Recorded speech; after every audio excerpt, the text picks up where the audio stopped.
Hello, and everyone. Welcome to the Unlock Lab. I'm your host, Tosca Di Matteo. I'm super thrilled to be here with you for episode number 3, which is all about time. In fact, I'm calling it In Due Time. I wrote a blog with the same title, and the inspiration was the CeeLo song, In Due Time. Love that song. Anyway, I digress. If you're new to the podcast, let me just quickly introduce myself. I am a coach and consultant, and I do transformation work. I don't put Band-Aids on situations. I actually help to heal wounds. So whether you're an individual looking to get out of a rut and take your career to the next level, or you're a leader who's heart-centered and want to put people first in your organization, I do that work. Whether it's keynote speaking, facilitating conversations, or one-on-one coaching, I'm your girl. You can find out more about me online at coachtosca.com. All right, so jumping in, it's December. This is going to drop on December 12th. And let me tell you, when I talk about this topic, about time, I'm talking to myself and I'm talking to you because I have had a really hard time with time. I always feel time pressure. And just to give you a sense of this, it'll be like Saturday at 3 p.m. and I'll say to my husband, the day is already over. And he's like, no, it's not. So I have this particular sense of kind of time pressure. I think part of it is in my astrology and part of it is just, I think, in my appreciation that, life is not guaranteed tomorrow. And so one of my mantras is, why put off to tomorrow what you can do today? That doesn't always serve me, but I digress. December is one of those periods where I think we're really aware of time, not only because we have so much to do, we're wrapping up year end, we're seeing family and friends, maybe we're purchasing gifts and doing all that stuff. And so I think it can cause a lot of stress. And that's why I wanted my topic for this week to really honor that and hopefully give you some tools for how to be more at ease as it relates to our time pressure feelings. All right. So, and here's the other thing. Our inner critics can really come out hard at this time of year. And for me, this is absolutely true. I look back and I'm trying to honor what did I do this year? How can I celebrate? And oftentimes my inner critics are loud and proud because I'm often feeling short of what I wanted to do. And maybe I set too high expectations. That's probably it.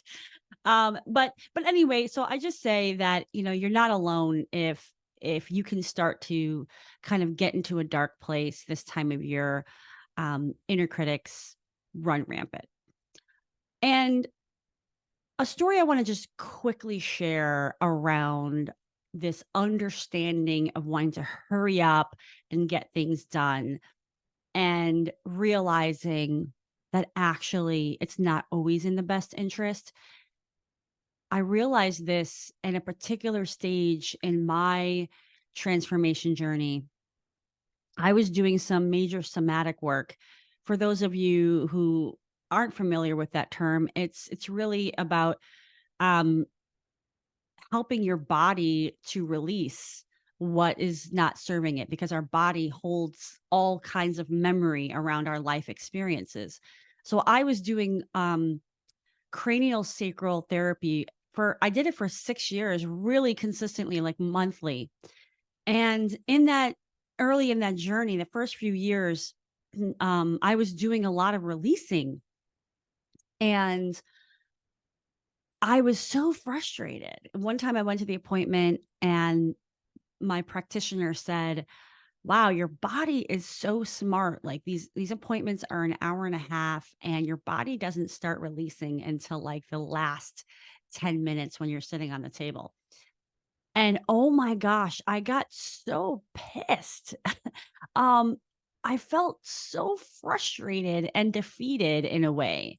I was just like, who has time for this? And mind you, I was in corporate. I was taking time out of my day to go do this work. That's how important it was to me and how much I prioritized it.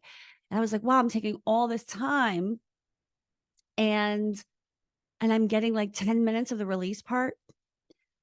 But what I realized is that my body was so smart.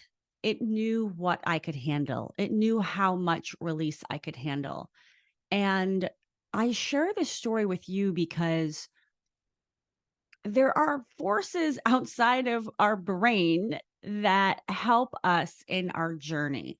And that tells us what is right for us at whatever time. And that could mean your own transformation journey.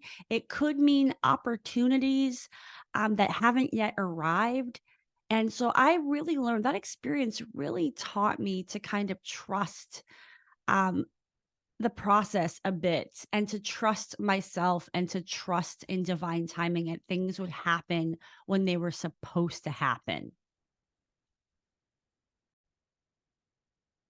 I see this in my with my clients a lot. You know, they come to me ready for that next chapter. They're ready to figure out whatever it is they need to figure out to get to that next place to kind of fix what's happening in their life, to get to the next level.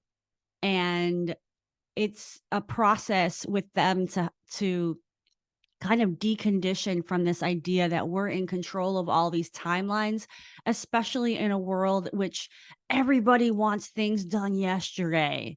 You know, if you are in corporate or have spent time in corporate, we have been conditioned that it's never fast enough. I remember I had a project once where, like, the project timeline was completely unrealistic, insanely unreasonable, and I had to go through this whole process of influencing my boss to understand her expectations were not realistic. To go through all of that is wow, is that draining? But also again, it just reminds us that we're conditioned to adhere to timelines that may not have any rationale behind it, let alone the timeline of our own transformation and journey in our life stages, and our growth. And just a couple other examples of how embedded this is, right? Have you ever thought to yourself, "Oh my gosh, can we beat the Google Maps ETA when we go to this party?" Or you know, like we're beating the clock everywhere we go. Um, it's like, how quickly can we run our errands on Saturday? How fast can we grow this business segment? Everything has all this time pressure. And when we're in that journey of becoming the best version of ourself, one of the big things we have to remember is that we need way more time than we think we do in our journeys of figuring out what the next chapter is, of deconditioning from our previous employers and from society, quite frankly. I often work with people who are in between jobs or positions, and uh, they often have this perspective that I need a month off, that, you know, or I need 3 months off to just kind of be. And more often than not, when they have the flexibility, they need so much more than that. And we don't know ahead of time what we actually need in terms of that time span. So part of it is just dropping the expectations and just going with the flow and seeing what you need at each stage. So it's actually a process to figure out how to take our timelines and shove it. Because that's what I'm going to ask you to do today on this episode. Whatever you think your timeline was supposed to be for this year, for completing the task, for getting to where you want to be, for achieving the goals, remember this first thing. You are not in control. You're not completely in control of your timeline and your goals. You can't make all the decisions involved, and there are higher powers involved. However, you want to take that statement. You can't force a recruiter to get back to you. You can't force an employer to choose you, to hire you. You can't force your boss to make a decision that will move things forward more quickly. And so all you can do is do your very best. And my guess is that in every step of the way this year, you did your very best. And if you can come to that acceptance of yourself, my friends, your December is going to go so much better. To really realize you're not in control. I have to say this to myself as well. As much as I have my own business goals, I have to remember that my clients have all the power to choose to work with me or not, to choose to hire me or not. So I am absolutely not in control of my results. I am in control of how I show up and in what energy, and if I'm showing up in service or in my ego. So that's number one. How do we accept um, where we are, and that where we are is exactly where we're meant to be? Step number one is to really accept and understand you are not in control. The next piece is around trusting the process. Now, I know this is a phrase that will come up in an Instagram scroll every day of the week. And you can easily dismiss it because, what does that mean anyway? But what it means to trust the process is to mean that you actually don't have a clue about the pathway from getting you from where you are to where you want to be. All you can really do in any given moment is take that next immediate tiny micro step that you are sure of is in your best interest and see what happens next. You see, the process is basically an unfolding of the roadmap. We don't have the whole roadmap. Trust, if we did, life would be so much easier, but we don't. We have an illusion that we have the roadmap, but we really don't. And so trusting the process is really all about understanding that we can't see every single step that we need to take to get to where we're going. And those steps are never linear. It's never linear to get from A to B. There's a zigzag in between there. So another piece of this is also self-forgiveness. That might be a part of the process that you have to take a pause on. Because if we look back and we're beating ourselves up over the decisions that we made, and those decisions that we made, we were doing the best that we could, then we have to embark upon a journey of self-forgiveness and say, you know what? I didn't know what I didn't know. And I made the best decisions I could with what I had. So if you really feel like you want to do some work around self-forgiveness, there is a very famous Hawaiian prayer, and I'm probably going to butcher the pronunciation because I think it's pronounced a bunch of different ways based on what I've seen on the internet. But Ho'oponopono is a beautiful forgiveness prayer. It can be for self or it can be for others. It's a great time of year to use that tool if it calls to you. The next piece is really eliminating timelines that aren't important. What I'm trying to get at is it will serve you to be really, truly honest with yourself about what deadlines are real and concrete and critical and which ones are made up. So you can ask yourself, what was really, really, really important? And were you able to prioritize and focus on that? Ask yourself, what's at stake if whatever task doesn't get done by X date? You could ask yourself, how is your energy being impacted by the timelines that you have for yourself? You can also ask, what's possible if I give myself more time? And what about this timeline feels heavy? And you can ask these questions retroactively. So I may have had certain financial goals for my business, for example, on a timeline of the end of December of 2024. And if I look at that and I ask myself, well, what was really at stake in the fact that I didn't meet it? Because the truth is, I didn't meet it this year. And I can look at that and say, you know what? There really wasn't a whole lot at stake by not meeting that particular number. And that can help alleviate the burden and the stress that I was putting on myself. But we can do this exercise anytime on anything. It could even be deadlines in regards to your personal life, in regards to the holiday activities. Like, what's really important and what can you let go of to give yourself more spaciousness? This work around the time pressure that we feel takes some time. I don't think there's any magic bullets in this realm. We often have to do some deep work to understand what are the expectations that we've had on ourselves. Why are we beating ourselves up over not achieving certain things, not achieving them on the timeline that we set arbitrarily most of the time?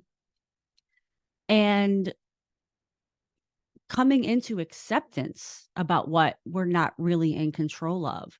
These can be done with our minds, but the work is much deeper than tricking your mind into thinking something different. Part of it is mindset stuff, but part of it is really deeply excavating. Are we setting ourselves up for success? Or are we self sabotaging by putting unrealistic expectations in place? I see this all the time, for example, with people looking to get a new job and they think they're supposed to be able to find a job in like 3 months. You are extremely lucky if you find a new job in that time frame. It is a journey. And so part of what I'm asking you to do is to really look at, what are these goals that I had? Were they realistic? Did I set myself up for success? Do I need some self-forgiveness? All of these things. And doing this work really enables clarity. It enables clarity in terms of your inner world,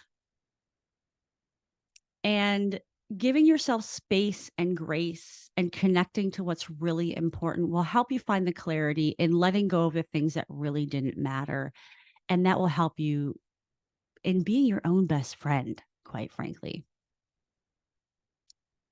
One of the things that I talk about is trusting divine timing. And, we can easily start to judge or get upset when we don't hear back from people or entities in a quote unquote reasonable time. And that's us just trying to control the process. And we can't. We can't. So rather than tell ourselves these stories about why something isn't happening or didn't happen on the timeline that we wanted, we can surrender to understanding that there's way more involved in the universe sending us what is meant for us than we can even fathom, than we can see or even understand. I believe that there's a whole lot of different energies and forces that are happening, including our own energy and our own commitments and our own actions, that play a role in ensuring that we're on the best possible path for our lives. And if you start to truly believe that, if you believe that the universe is on your side, then everything that's happening is happening in divine timing. Whether that's the timing of finding your next relationship, your next job, your next promotion, your next trip. I'm telling you, divine timing is at play. And if we can surrender to that, woo, it will help you with finding more inner peace for yourself. And the last piece that I really want to share with you today around the time pressure and the time cooking that we feel in this society that we live in, is that it's a perfect time to really reflect, as I've talked about, but also celebrate. Take a step back and remember the truth of what you've accomplished and where you've been this year. Remember your intentions. Remember all the wins and all the things that propelled you forward, even if it wasn't an immediate step forward. Maybe there were a few things that were 2 steps back, but then 3 steps forward. But really look back at the year and honor that. It's so easy to forget the little things, the emails, the conversations, the connections, the time for self-care that you took, how we shifted our boundaries, our responses throughout the course of the year to honor our own desire to be the best version of ourselves. And these are the kinds of things we don't get ribbons for, we don't get awards for, but I really encourage at the end of the year to really take a look back and say, what did I get right this year? How did I support myself? How did I take steps in a direction that made me feel good? These are the things that really matter.